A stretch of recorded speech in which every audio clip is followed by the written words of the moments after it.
Welcome and thank you for joining us. We're going to get started in just a few moments as others join in.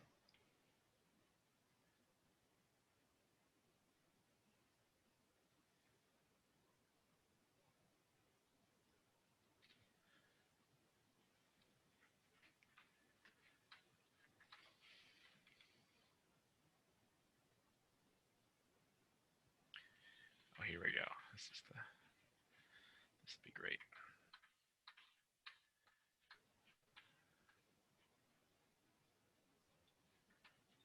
Oops. I'm going to take a moment because my Zoom meeting just crashed and I'm going to log in one more time.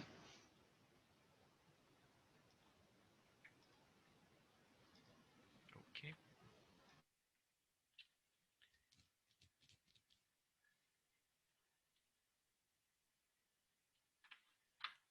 Boom.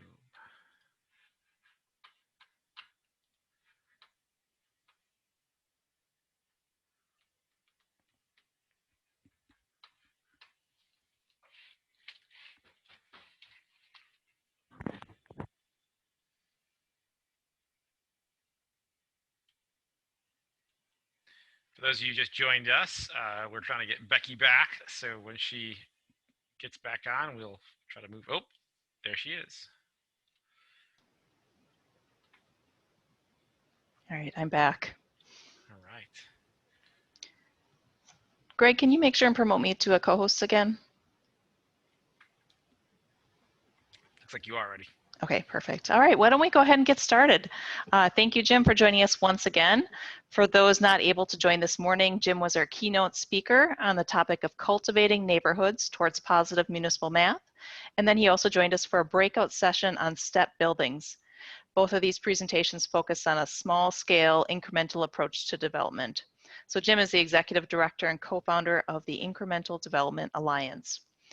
Before we get started, there's two different ways to ask questions during this informal Q&A breakout session.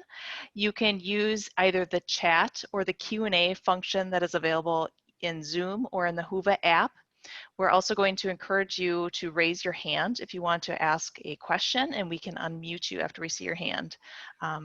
So why don't you guys go ahead and start sending in some questions through the chat and question functions, and I will start with a question that's a bit near and dear to my heart. So Jim, you've talked in both of your presentations about the workshops that you offer for small scale developers. Many on this call are also thinking about the role that they can play as professional planners to help or hinder small-scale development. Now, I'm also aware that there's many small communities in the upper Midwest that do not have professional planning staff. They may have occasional opportunities to work with a consultant or perhaps a county or regional planner. Do you see a role for these organizations in promoting small-scale development? And are there opportunities for plan commissions or civic groups to champion this type of development? Have you seen those types of things happening? Absolutely. Well, first of all, if you are in a place like that, no one's coming to save you. I'll just get that out there right now. You want to see good things happen in your town, you're going to have to look around that room with you and say, all right, it's going to be us. That's it. That's the starting point of the conversation. The longer you're waiting for the white horse, the knight on the white horse to come to your town, you'll be waiting a long time. You can get quite a long ways by putting your heads together with people who are already there and figuring out where you have a group of people who can move a project forward or to help move an area forward. So, and absolutely, we actually are seeing this a lot more now. When we end up getting contracted by both county level and then now state level governments, it's actually oftentimes for this kind of technical assistance because there just isn't a lot of opportunity, or there just isn't a local staff presence to be able to kind of provide that guiding hand.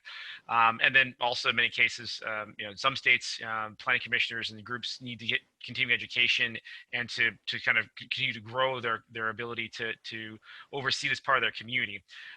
Actually, we did a really great set of engagements up in central New York last year, kind of around a similar situation. This was in Ithaca, but we weren't really actually working in Ithaca. We were working in the townships and the hamlets that were surrounding that area inside the county. So places with from anywhere from villages of 2,000 to 4,000 people, as well as townships that had unincorporated hamlets within them. And so, one of my favorite things that happens in places like that is septic field oriented development, because in order to find a way to create some level of gravity in a hamlet, which may or may not have water or sewer capacity, there's a whole different kind of infrastructure kind of conversation that needs to have. And this gets a new group of people involved, which is typically the county health department, which is not somebody, an organization I have to tango with much in the big cities, but that becomes the building block of development patterns. So these are all really important types of organizations and people to engage and gather up, because if you do not have centralized water or sewer, or you're in a lake community or some sort of place that has great natural resources and you have to protect those, development is going to be tricky in some of those cases. So if you're up in northern Minnesota or northern western Wisconsin, this is especially a kind of near and dear topic there. And so it's important to really get to the bottom of what are those costs, what are those types of issues. There are a lot of rules of thumb that get used when you talk about septic fields or that kind of infrastructure. This also goes for just city connections as well. A lot of rules of thumb, like fuzzy math, like, well, it's about like this.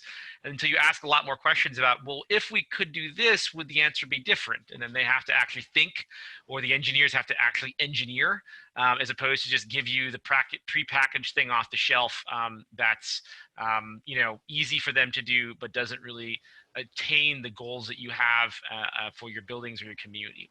So it does take effort to sustain and to educate yourselves to do the work. But again, as I mentioned briefly at the end, these are all things that are learnable. They're technical skills that are learnable.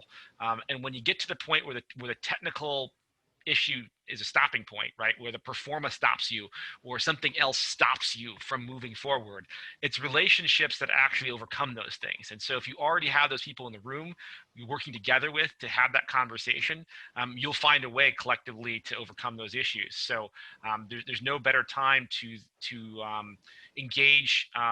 If you are most of the time, folks in smaller communities who sit on planning commissions or whatnot, there are already people who are wearing multiple hats in their community, which means they have the relationships in order to be able to make this work. And nobody has to be good at everything. In fact, rarely is anyone good at all the different disciplines to do real estate development. And so being able to take kind of a team approach is a great way to think about it. So get yourself educated, understand the basics, and don't wait for someone to come do it. You're the person that you're waiting for. Thanks, Jim. We've got our first question. Mm-hmm. How do we get developers on board? We're a suburban village, population 26,000, that just passed a zoning code that allowed duplexes by right, lower minimum lot sizes, lower parking requirements, ADUs, etc. Wait, where's this now? All right. But developers still want to build 3-car garage houses that go for $350,000, and that's not the houses we need. How would you respond to that? Okay. Well, if the person wants to respond, I'd love. This is one of the things I typically get a chance to do. Oh, you're that Mount Pleasant. All right, I keep hearing about that. All right, we heard about that earlier in the last session. Well, you're going to get some armchair consulting here for a second. But and the reason being is that this is something I often do when I'm in person, because it's so much easier to be able to see. I'm also a very visual kind of person, and so I can just quickly do a little bit of let's talk about this. Let's talk about your built environment, because the built environment probably has a large part. The only way for me to answer this question is to understand, well, what are these folks doing right now? Because in many cases, they have a perfectly good business model they're working off of. And for them to do something different, requires that risk thing again. What is this thing? Well, if you're working in a smaller community, especially if you're outside a major metropolitan region, what is likely happening is you're working with home builders. Home builders have very low margin businesses. And so to ask them to go take a risk is actually a pretty big ask, because they're largely trying to make their money, in this day and age with, wild lumber costs and so forth. The cost of the lumber swings that we've seen in the last 3 months are enough to wipe out a builder's entire fee and profit. So if they were guaranteeing a price based on, things that happened pre-pandemic, and then, the cost of wood tripled overnight, they might be on the hook for that. All right, that's how thin this business can be. Most people who actually make a decent living doing home building don't make it on the vertical construction, which sounds nuts, because that's mostly what they're doing. They actually make their money on the land development. And so this is a dynamic that has to be reconciled, because you think, oh, if I did my business and what I would build, especially the thing that is most prominent, which is above ground construction, I would assume you have to make your money from that business. And the answer is not always. And so there is one of the reasons why we do focus on that international. Those of you who stepped into the class this morning, my breakout session, we really focus on those IRC, International Residential Code buildings, when we're starting out in a community, because those are the rules that the home builders already know. You ask them to start tangoing with sprinkler systems and ADA requirements and a bunch of other stuff that triggers when you get to 3, 4, and more units. That's a bridge too far, right? Baby steps. Let's get to a second kitchen. Let's get to, a demising wall for fire, a couple of small pieces. If they can't get to a duplex, or getting good at building some cottages over a garage in someone's backyard, they're not going to get any further than that. The other thing I usually talk to builders about when I'm meeting in small groups or one-on-one is, so how are those knees doing? Your shoulder's really hanging in there, I'm sure. When are you going to retire? Being a home builder usually means you spent the first 10 or 15 years of your career out swinging a hammer, right, or doing some physical labor. And so by the time you get around to owning your own company in your 40s, or maybe a little bit later, you've got some mileage. And so is a very volatile business to be in, especially the for sale side. And so the question is, do you have another model? Is there another model that you can benefit from to be able to for themselves? You have to constantly ask, if you're asking this question about why can't I get developers to do something, what's in it for them? Not the bottom line, but what's in it for their business model? What's in it for the opportunity cost they have to take to learn a new business model? And will it be significantly better than their current model, right? It doesn't have to be completely better, but it has to at least be equal as a line of business for them. Another thing that usually happens when we get into this is that we don't try to teach old dogs new tricks.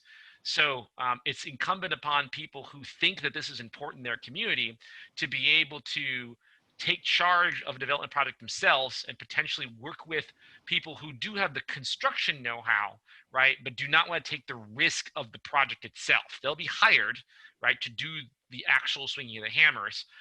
But in many cases, we see small developers wearing that hat themselves, and being able to get a good foreman who can do carpentry, have a couple trusted people who are good. But in order to get a different product than what you already see out there, somebody has to kind of stand in that gap. So those are the two ways that question gets answered. Sometimes you can get someone to go along and see that there is an upside to them. And I really do not endorse a lot of public subsidy, except when it comes to being able to overcome appraisal gaps, or to actually pay for infrastructure. So if you already know that pipe in the middle of your street, where you're gonna, you think there's going to be some redevelopment, it's got to be fixed. I don't mind TIF mechanisms or other things that help to pay for those kinds of infrastructure costs, because without the infrastructure being updated, the city will not have a usable land base, right? So if the city can use new development or redevelopment or rehabilitation of a project to help pay for some sidewalk repairs, or street lamps or other things, that's good.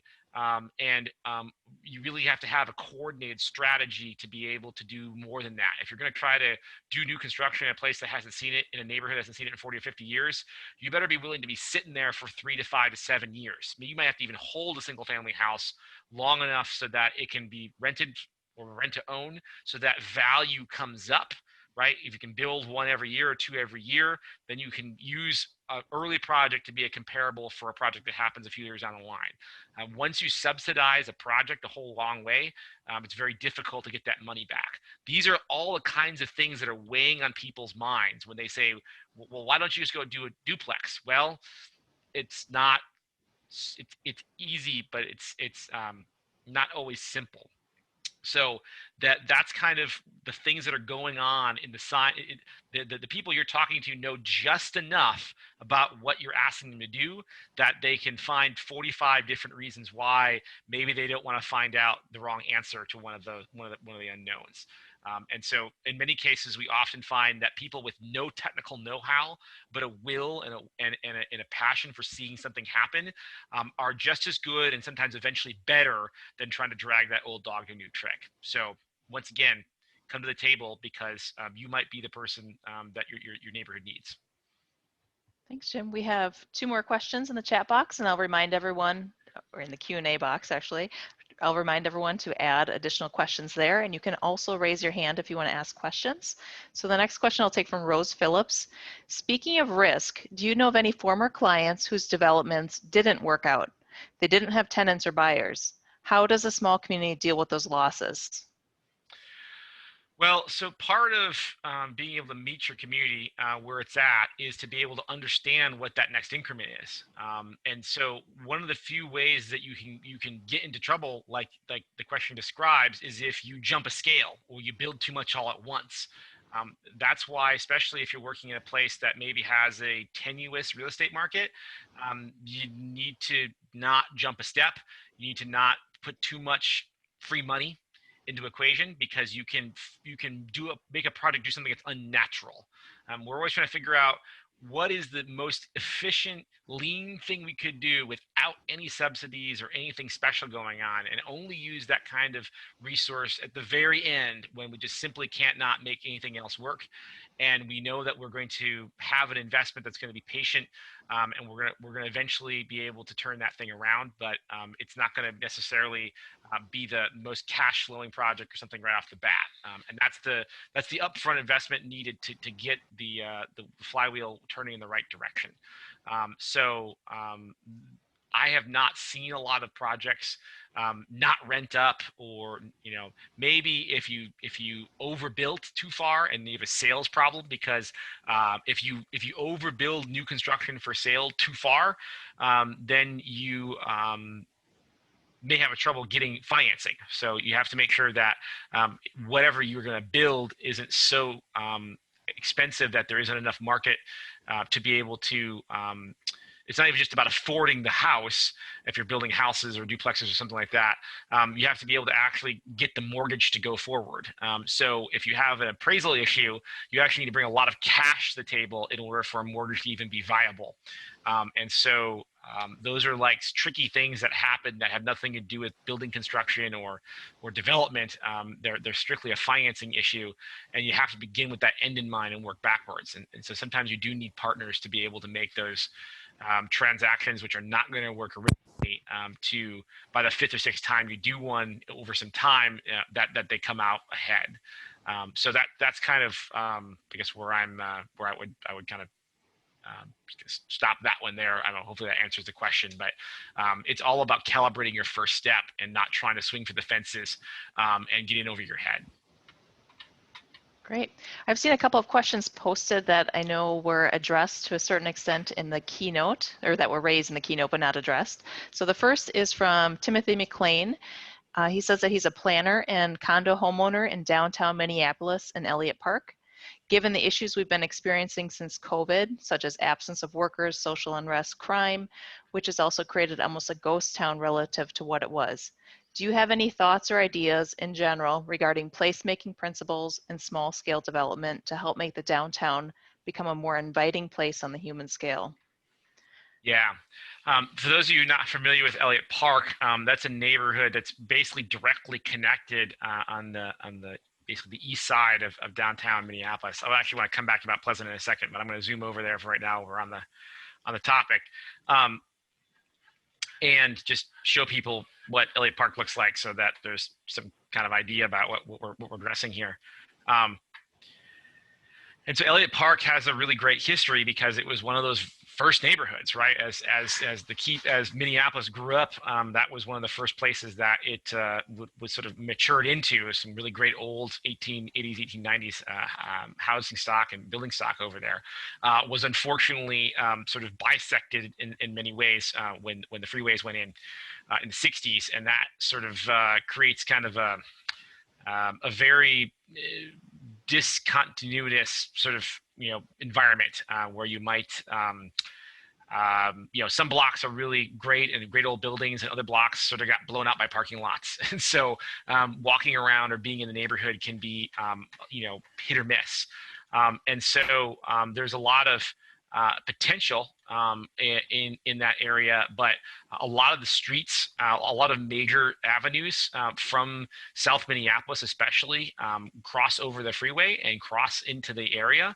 And so because many of those were county roads, they are too big and too fast. And at some point engineering things were done to smooth out the curves and make traffic be able to go too fast.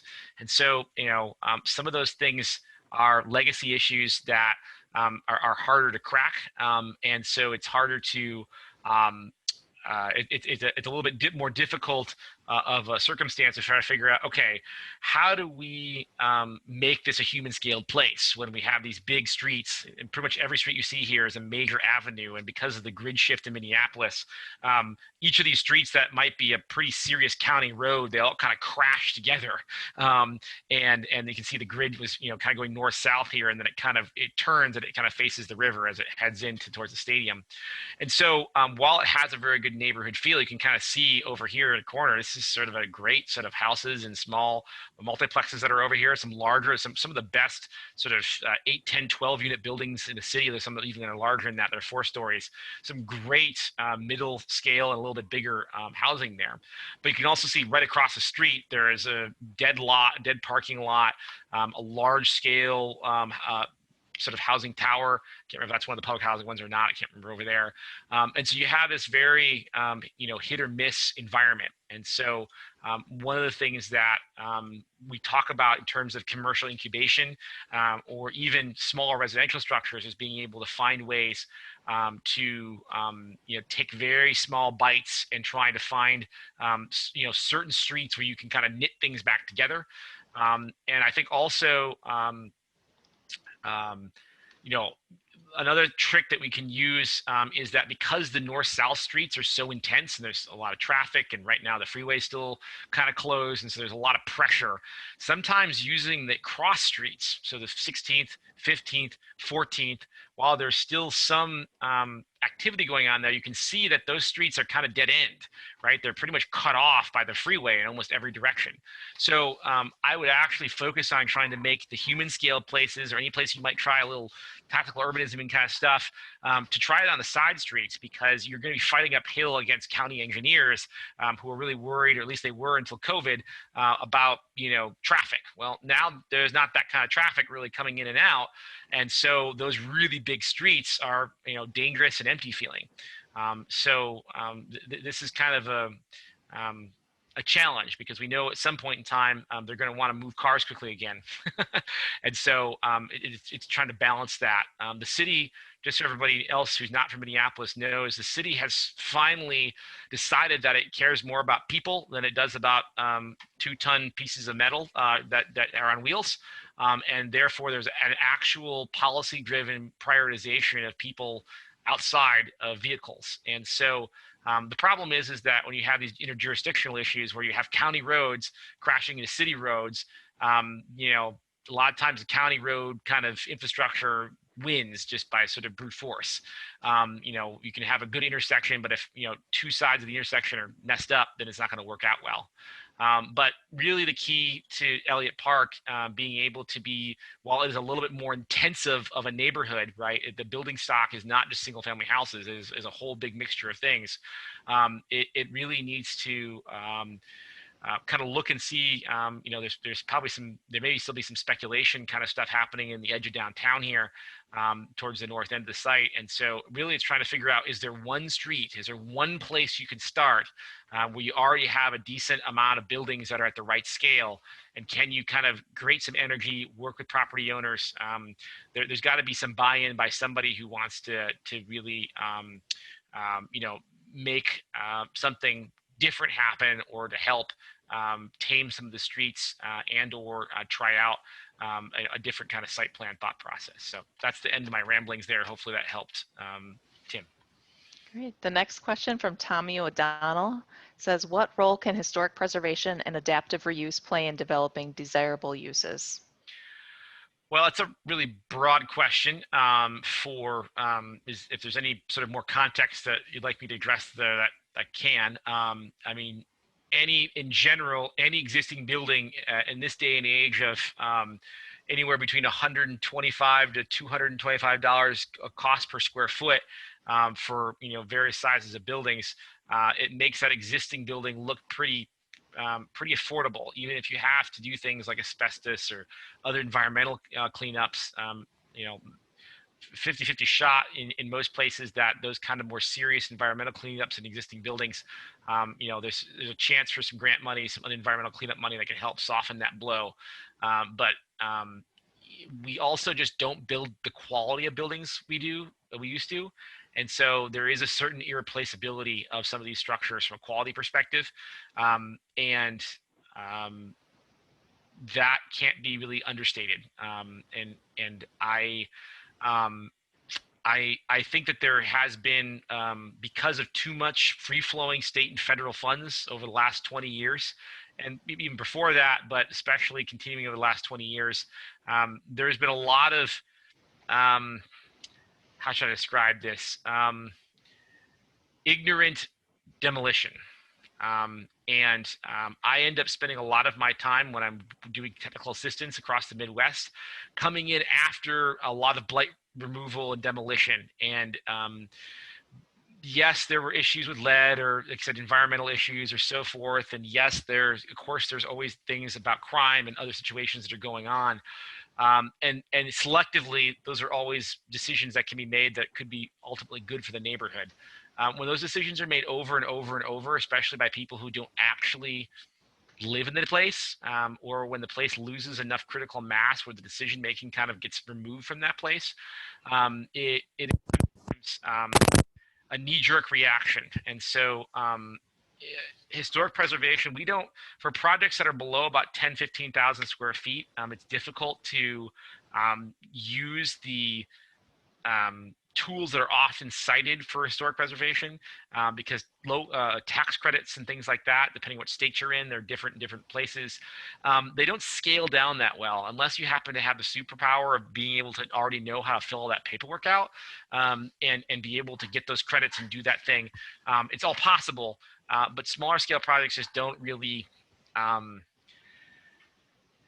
they don't really work at a scale that's going to necessarily make a lot of sense. And so typically what we see at a smaller scale is that the best buildings that can be preserved and reused are usually ones where somebody who is the owner is got a major role in doing a lot of the work, construction work themselves, and can able to take better care of the building for a cost that's reasonable because they're doing some of the work themselves. So I think that's kind of where a lot of opportunity is at in doing that kind of work. All right, just one more reminder. If you want to be brave and raise your hand, we can call on you and we can ask you to unmute. Otherwise, continue to add some questions in the Q&A function. We have one more. You spoke earlier about wealth building. Have you found single-family detached housing to appreciate better than single-family attached or condos? So does single-family detached appreciate more? I don't think that that's an answerable question, because that is dependent on your market. What we have found is that there is an inadvertent appreciation of structures that exist versus the ones that don't exist. I'll go back to the example I showed earlier, little old Grayling, Michigan. You may end up in a situation where whatever the buildings are, good or not, desirable or not, high price, low price, if it's the building stock that you have, it's going to be worth something compared to what? All right.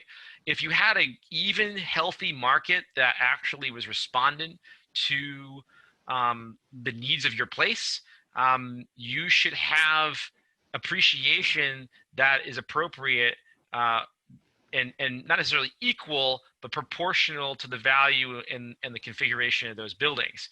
If one type of building is rising or falling at a precipitous fast or precipitously slow level, that usually means something else has gone a little bit awry in the ecosystem. Either someone's put their thumb on the scale, or there's some sort of negative thing that's preventing it from happening. And so what we see a lot of is a lack of diversity of housing for single families, and a lot of assumptions made in the marketplace about what people will and will not do based on information that is not verifiable, right? Well, no one's ever built attached townhomes in this neighborhood, therefore there must not be a market for it.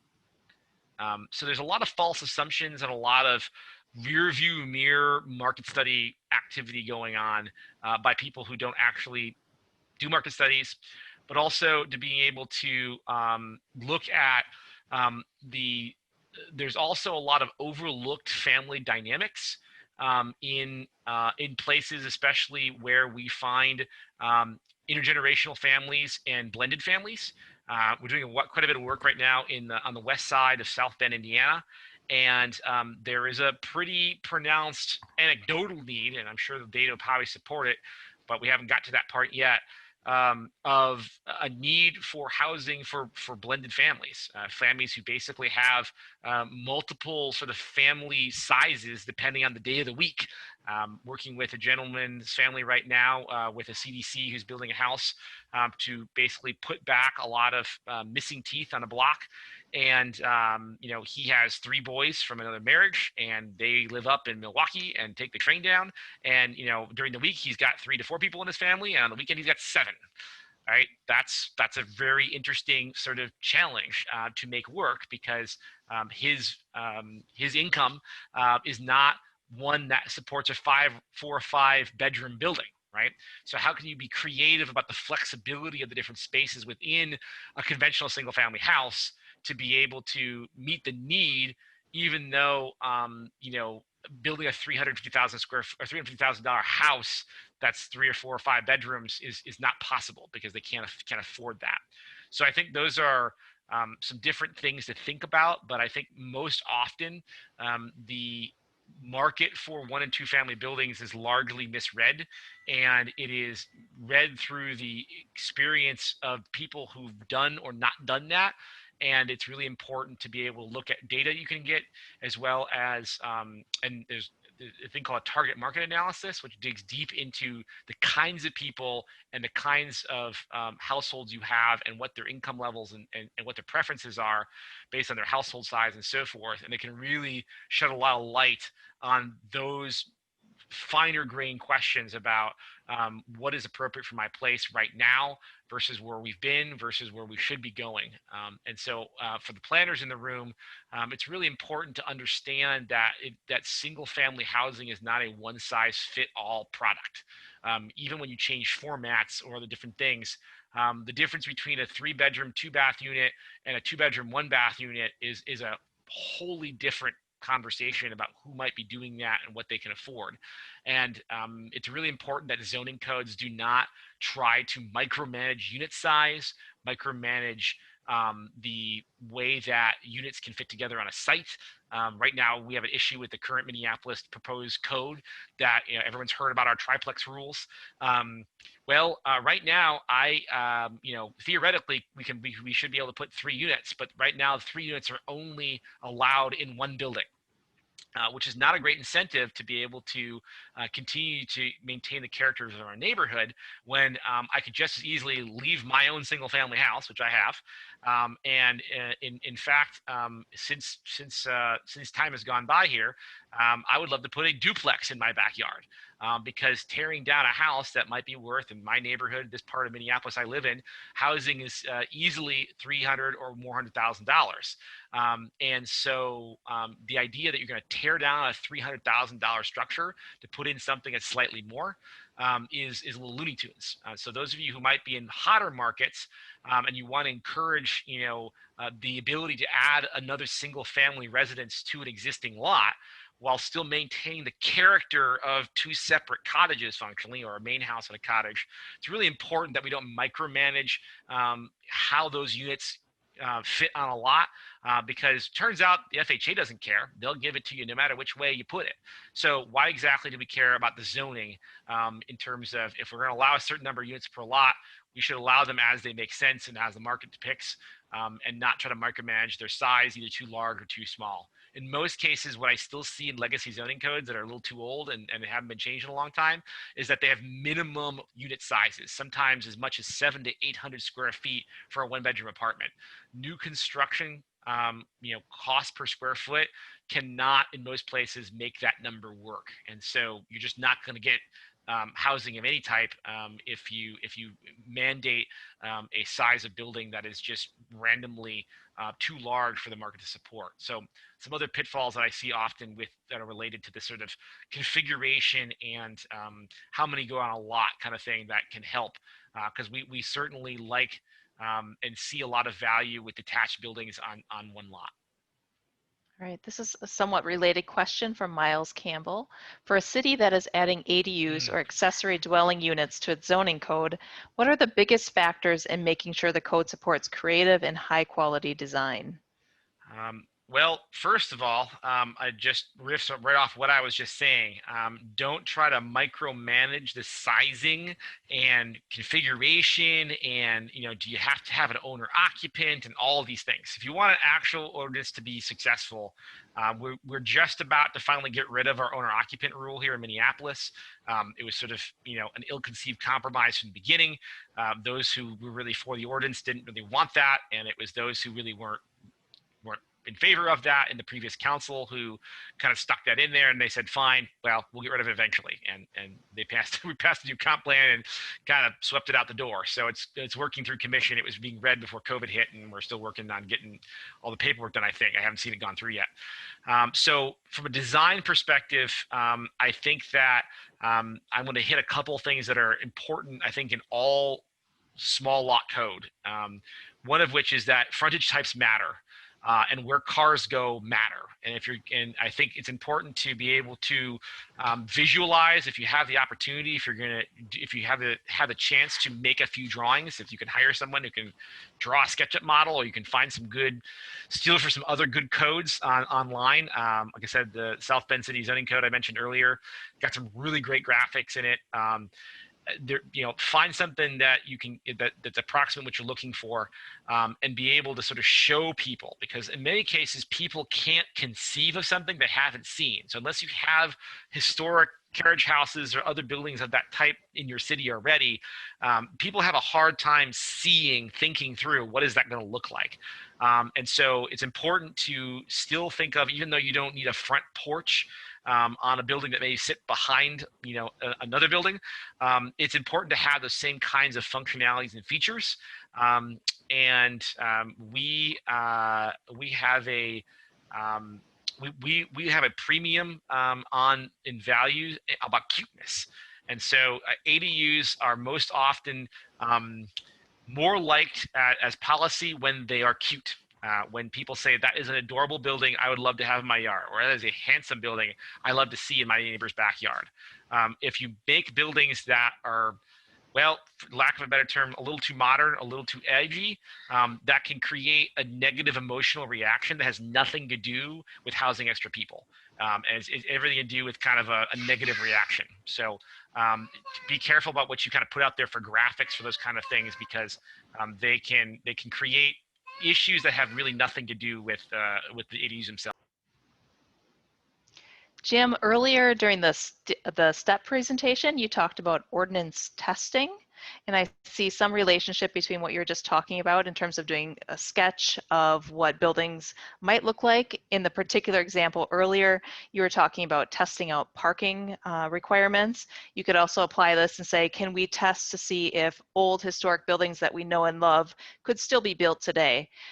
How is this ordinance testing being done in communities, or how would you recommend that it be done? Okay, teeing me up here. Let's see if I can get this thing to open up here. So that's exactly what we do in a development simulation. We have a particular subset. We have two types of development simulation kind of angles. One is called a stress test, and that is precisely what, let me actually switch this out here, stop this sharing and move this over here. The stress test is exactly that. We're using lots from a place to walk through, and I want to pull up the examples here. You're going to see what happened to my here they are. Okay, hang on a second here. Press play on this side over here. Oops, come back all the way over, and there we go. Oops, now I lost my share button. There we go. So, and by the way, I'm not going to be able to get too far into this, but since you brought it up, so if you guys can check out this website, we made a little landing page for everybody who attended today. incrementaldevelopment.org/Midwest APA. We're going to do a more in-depth session about development simulations and their stress tests and financial viability aspects here in about a month. And so we're offering a free pass for anybody who can attend the conference here to come check that out. It'll be, you got to pay for it if you're not from the conference, so that's why we're doing this. So if you go to the website there, you can just sign up, and we'll send you a code so you can register when registration opens. So we'll be talking a little bit about projects like this. This is a project we worked on a couple years ago at Chattanooga. This is a kind of early version of this work of a development simulation.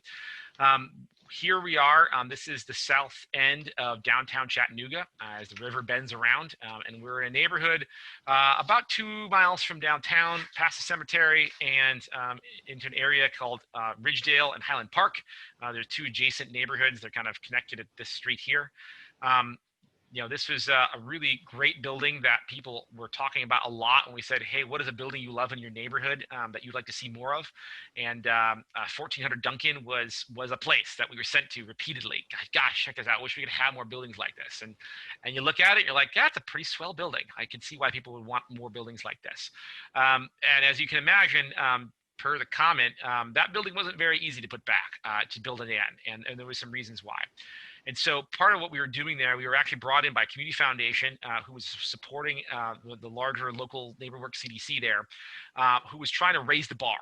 They were trying to raise the bar on design. They were trying to raise the bar on awareness about this kind of housing type. And they're also simply just trying to house people in a way that was more cost effective. They had gotten tangled up in trying to do a 50-unit affordable housing building, and it was killing them. They had to rebid the project 3 times. They couldn't get the attention of the right kind of contractors. So the contractors they did get they were perfectly large sized enough to build the building, but it was kind of too small, so they charged a lot. The design wasn't very good. They had a lot of design related issues because of that.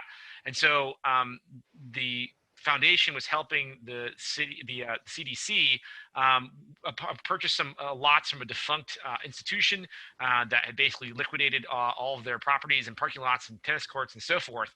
And so they were saying, look, we have a bunch of new properties coming online. We cannot keep going through a 2 to 3 year long process to get a single project out of the ground. And we don't really have the local builders and people who know how to build that building anyways. And so we're not able to leverage a lot of the same folks that we are using to help us build single family houses through our single family house program. What could we do to be able to leverage the humans we have and to be able to better fit the kind of products we need into the neighborhood lots that we have? And so this document was created to help essentially simulate what buildings could look like. We were able to, we had a couple of architects in the team to help us do a really great job of looking at some of the finer grain details of buildings in the neighborhood, like this one with a double porch. This might be a little bit more highbrow thought process, but the notion was that the front matters, and we have architectural history and architectural context that we should fit into. And even if we can't do a fancy double height porch, there are other more modest ways to be able to do buildings. What was most important, though, was that we were able to actually take the ubiquitous standard 50-foot wide, 135-foot deep lot, also served by an alley, and lay down some buildings that we did some really basic interior layout. But essentially, this box was about it, just to make sure everything would fit correctly. And said, look, what fits? How does this all fit together? And then we ran an actual pro forma on those buildings. You can see here, there's the fourplex down here. And then here is that set of lots I was telling you about. You know, all the properties that are colored in the darker green were properties that the foundation / CDC had come across and was in control over. And so we did a really basic layout of, okay, well, how would these things fit on a street? And what is the order of operation in order to, which projects have to come first? We knew the 8-plex and larger buildings did not pencil. We just couldn't get the rents, and we were in the CDC was also trying to keep a cap on the kind of affordability that it was trying to provide. So they didn't want to go crazy, charging too much essentially. And so the foundation said, okay, we're happy to help think through the kind of upfront capital that we can help provide to make this go, but we can't just blow our wad, right? We got to think very strategically. And the other problem is that the zoning was not conducive. We found some workarounds. Bailey Avenue here at the top was a B street, right? It was kind of a commercial street. And so they were able to do a little bit more aggressive things in the zoning up on that street. But everywhere else, Willow was also kind of a B street. And so anything that hugged Willow, we were able to do a little bit more. That's how we got away with this like courtyard building here. And actually, by the way, these buildings some of them are built. So this was the construction that was going on here recently. And I'll show you some products at the end, but there was one more problem above and beyond zoning, which was stormwater management. Here's another one of these things that kind of irks me when I look at the regulatory environments of cities. It turns out that when we started reading the stormwater code, because it turns out that anything more than a single family house required some conformance to stormwater engineering, which was interesting because the entire neighborhood was just about universally downzoned in the 1980s to be nothing allowed but single family houses. And so when you have zoning that provides nothing but single family houses, and you exempt every single family house, there should be no wonder from stormwater requirements. There should be no wonder why you have stormwater problems, is because there are literally very few contributing properties who are helping you deal with stormwater. Because it turns out water doesn't just magically concentrate itself on multifamily or commercial properties. It falls rather evenly across your neighborhood. And so when we informed the city stormwater manager of this problem, where they were never going to see really any more multifamily development because their stormwater management requirements were so onerous on small multifamily buildings that would have to comply with it, that because the zoning said nothing but single family houses, that's all they were ever going to get, which meant good luck getting any more stormwater management from any project moving forward in this entire neighborhood. Needless to say, her eyebrows rose to a point and didn't really come back down for a while, because she had no idea that functionally the entire neighborhood was exempt from stormwater requirements because it was zoned single family. These are the things that happen when you start really looking at the fine print. And this is what we start to look for in development simulations, is these unintended consequences of complex systems that were never really calibrated, because when in fact, in case no one's tried to build a stick of new construction in Ridgedale or Highland Park in the better part of 3 or 4 decades. No one's asked these questions, and therefore no one's trying, because there's just too many things to overcome once you start digging around. And so this was some of our diagrams that were done. This was funded by the foundation to show the city engineers, hey, you know what? Even the choice of what kind of engineering you choose to measure your stormwater has a significant, almost doubling effect by using one calculation method versus another calculation method about how this little stormwater pond goes from being 2 or 3 feet deep to being 5 or 6 feet deep, which of course is utterly ridiculous next to a house like this. So these are the kind of things that, without drawing them, without fitting them on a site, without understanding how do all the rules that apply actually fit, we find out that most of these rules were never intended and never thought of to be used on 50-foot wide lots. Yet those are the rules we have to play against. And so we have to think about these things holistically and be able to work together. So you can actually download this on our webpage under our work section. But I wanted to show you, oh, wait a second. Where is it? Wait. So luckily I was there last spring and was actually able to see, I wanted to show you this because one of those, they actually built a couple of those things. And I want to show you a picture of those because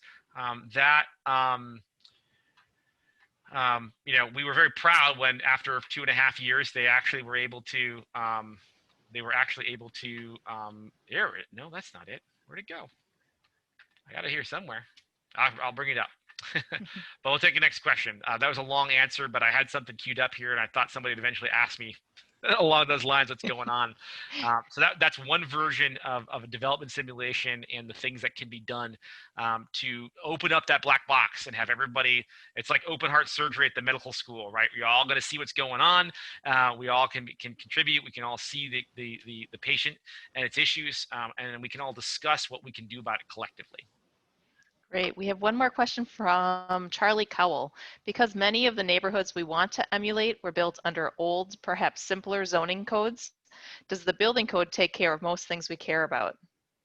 I think someone's going to accuse me of planting that question in the crowd. Absolutely. Yes, the building code surprisingly does a number of things that people don't really know that it does.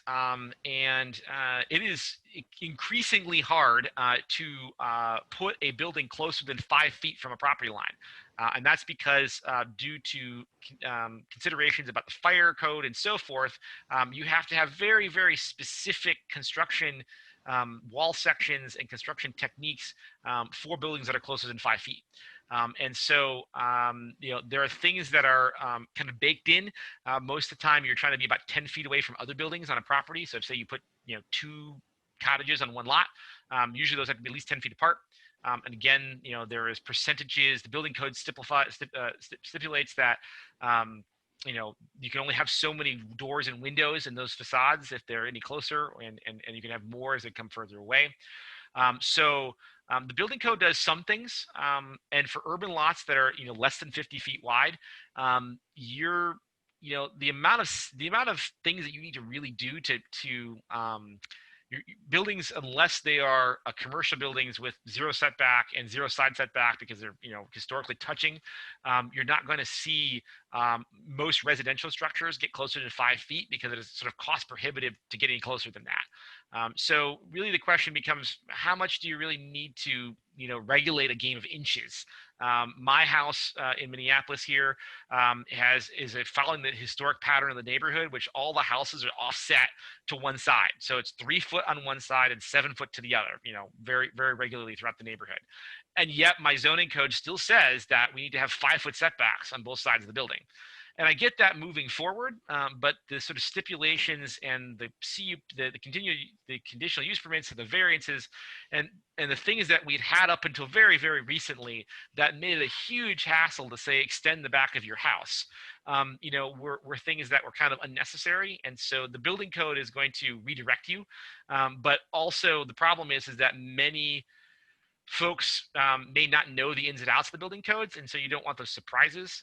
But in many cases, letting the codes that are going to be most stringent kind of rule the day are going to be helpful to kind of getting to the right math and the right sort of fit for the situation, especially when you're dealing with existing buildings, which in most cases, not only did they have, the zoning codes were really nothing. There is, I've seen a little bit too much, again, going back to my earlier topic about, buildings that were too close to a property line and therefore they were torn down, and other sort of illogical things that, don't really make sense compared to, okay, now that we tore that building down, how do we put it back? because at some point in time along the way, we're going to probably want to replace it. And, how much is that going to be costly more than we can really afford? So I'll stop there. Hopefully that helped answer that question. Yeah, and there was also a comment in the chat box on that from Robin Palm. She said that our building codes start getting kind of onerous at 3 units, Yes. considering them commercial. So stuff like sprinklers, fire-rated walls, and fire lanes start showing up, just like you were mentioning. So Absolutely. I'm curious, Jim, have you seen any communities that have done a really good job educating on what building codes require, or kind of making a better intersection between this is what's required in our building code versus this is what's required of our zoning code, and kind of making them mesh? How do you reconcile them so that it's really clear for developers what comes into play, what approvals are needed, et cetera? Yeah. The tricky part about cities, and I'm going to preach to the choir here, so forgive me. I'm trying to acknowledge your plight, all of you in city government. That we most often have at best bifurcated, in some cases worse, multi-bifurcated. I don't know what the word is for that, but we have a government structure, which is great for government. It's great for organizing themes and ideas and work for the city itself. But it is not well suited to navigate as someone who's trying to build or renovate a building. And so the siloization of things like the stormwater department from the building code folks, from the people who check the zoning code but work in the building department, versus the long range planners who actually write policies but don't write zoning code, to the economic development and community development folks, to the folks who might be focused on housing. And the bigger city you get, the more this becomes mumbo jumbo, right? And then you wonder how possibly this could go wrong, right? And so because only the small developer or the developer is the person that goes from stop to stop to stop to stop to stop in the food chain of cities, some of the better cities now are doing some of the consolidated review where they'll get their fire marshal and all their engineers, and every Wednesday morning they sit down and they can review projects, and I see more and more cities doing that now. It's a fantastic move. It encourages more communication and problem solving among staff members. It gets us out of this sort of enforcement thought process. I hope that you all can go back to your, respective city building planning engineering confabs, which I know you're probably only one part of, and your colleagues who you work with in a room like that may report to 3 different directors, and they all have their own agendas and their own budgets and their own things. But this collaborative process is really crucial, because if we actually are starting to try to promote this idea of the sprinkler system exception, based on square footage, because what's here in Minnesota, because it is a boon, an absolute boon for these smaller scale buildings. At 3 units, it is tough to swallow a $12,000 to $18,000 bill for a sprinkler system. I've never heard a tenant say, "I will pay more in rent voluntarily because I feel so much safer because I'm in a building with a sprinkler system," right? There's a point in case for that at a certain size building. It's usually not between 2 and 3 units, specifically because in most of our older cities, we have a plethora of middle range buildings between 2 to 8 units that have no sprinkler system, never had a sprinkler system, and probably will never have a sprinkler system. And only probably a couple people a long time ago maybe perished as a result. And so there has definitely been issues with, okay, how did we, before we had sprinkler systems, how did we construct buildings that kept people safe? Some might say, well, we actually didn't keep people safe. People died. That's why we have sprinkler systems. And I can say, well, yes, but even as recently as 15 years ago, we did not have the widespread sprinkler system usage and the lobbying that came to get that to be in place. We just had very considerate and smart wall sections and other divisions of physical means between units, and more drywall below floors and ceilings and so forth. And the great news about small buildings, particularly the 2 to 4 to 6 to 8 unit scale, is that unlike in a large building where you have one window and a 3-story drop potentially, in a 3 or 4 or 5-story building, in a triplex, you got a lot of windows, most of them probably open, and it ain't that far a drop. Right. And so the ability for someone to exit out of a building in case of fire or other emergency is way different than basically the same rules that are being applied functionally for much, much larger buildings. And so I think to the extent that we can help advocate for the right sizing of codes, cities actually have a really serious amount of leeway, much more than they otherwise understand. There are some states that do not allow local municipalities to make any adjustments to their building codes, but there's a surprising amount of leeway that is available. And so if you were really on the ball as a collective group of folks in government who wanted to really streamline and were able to create zoning classifications and also building code workarounds that said, we're not going to require you to have a sprinkler system, but we're going to go back to the 2005 version of the building code before sprinkler systems were required, and require you to have these beefier other types of compliance mechanisms that still keep the building safe. And maybe you need to have an extra ladder or an extra something else here that will help you, get out of the building in case of emergency. These things are all possible. They require a lot of proactive effort. And in most cases, we don't have enough time and day and energy to be able to put all that proactive together and make it happen. But we're working at IncDev to try to figure out some ways to identify some low-hanging fruit and some model code to try to help make it easier for governments to adopt best practices in a way that doesn't get one particular silo with their undergarments in a bunch to be able to oh my gosh, people will die if we don't have X. And in reality, there are a lot of mitigating factors in small buildings in particular that make the concerns that they may have, which are totally legitimate in a larger building, be almost mute in a smaller building. And so it's really important for folks to have conversations about real buildings. One of the reasons what we actually met with city officials when we created the Chattanooga booklet, because we wanted them to see what we were talking about. We didn't want to go in there and say, can you imagine a 6-unit building on a 50-foot lot? They can't, right? They're building professionals and they can't do it, okay? So heaven help anybody else who isn't in the built environment on a daily basis, planning commissioners, elected officials, and the like. So a picture is 1,000 words. Our zoning codes are unfortunately massively devoid of pictures. And I'm not talking about form-based codes. I'm just literally talking about, can we clearly communicate what we're trying to do, and can we see a picture that we can then agree upon to say that's the outcome we're looking for.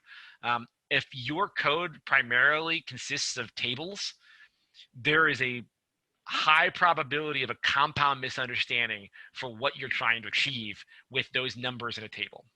And so I would suggest that if you read your zoning code and you're not a person who's maybe doing your zoning code administration every day, if a colleague who isn't at the zoning desk every day can't accurately take a site plan on a piece of graph paper and draw something that fits the code the first or second time, you probably have a legibility and sort of challenge with the way your code is set up. And so this is kind of where all these things fit together. And it's important that if your zoning code is a problem, it probably means there are other places like stormwater or other landscaping requirements that are hard to find, are hard to understand, and hard to interpret. And so then you have to layer all these things on top of each other and hope you guessed right. That is why, go back to a question we had earlier in the call, a home builder who's happily building single family houses for sale out in the edge of town is not going to venture into an urban infill lot and fool around with a quadplex. That is the unknown they fear. And in some cases, that fear is a truth. It's real.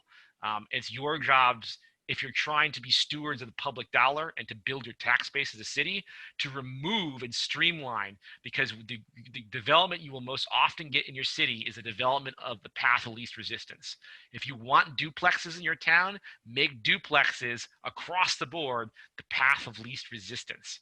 You will get them, right? The system will tilt in your favor if you tilt it the direction you want it to go in. Thank you, Jim. We've actually reached the end of our time, and we've also answered all the questions that have been submitted, but I'm going to give you one last opportunity to put a plug in. I really like the notion of showing them what you mean, what you want from your development. So your presentation in the breakout session earlier had some really great flashcards. You also had some really good maps that showed value per acre. I'm wondering, with all these different graphic resources that you have, if those might be available on your website, or if there's other ways to access case studies or information like that. Yeah, well, we had hoped during the pandemic that we were going to begin to get back around and be able to share more of this. I will work to get a number of the pieces of the puzzle, the slide decks put together. Becky, you can probably help me. I understand there's a spot to upload them to, so I will work on that. And yeah, some of this has come out of either specific projects we've done or just other illustrative things we've done to be able to show people the concepts we're trying to explain. So yeah, we can do our best to try to share some of these pieces of the puzzle that'll make sense. And happy, that's we're anything we've got here in our public sessions here are things to share and share widely. And this is information we're trying to get out in the world and have folks be able to take advantage of. So we'll do our best here to get some things uploaded to the conference platform. All right. Well, thanks again, Jim. And for those who may still want to attend sessions today, there is a happy hour going on still. So thank you for attending. Thanks, Jim. Thanks. Take care.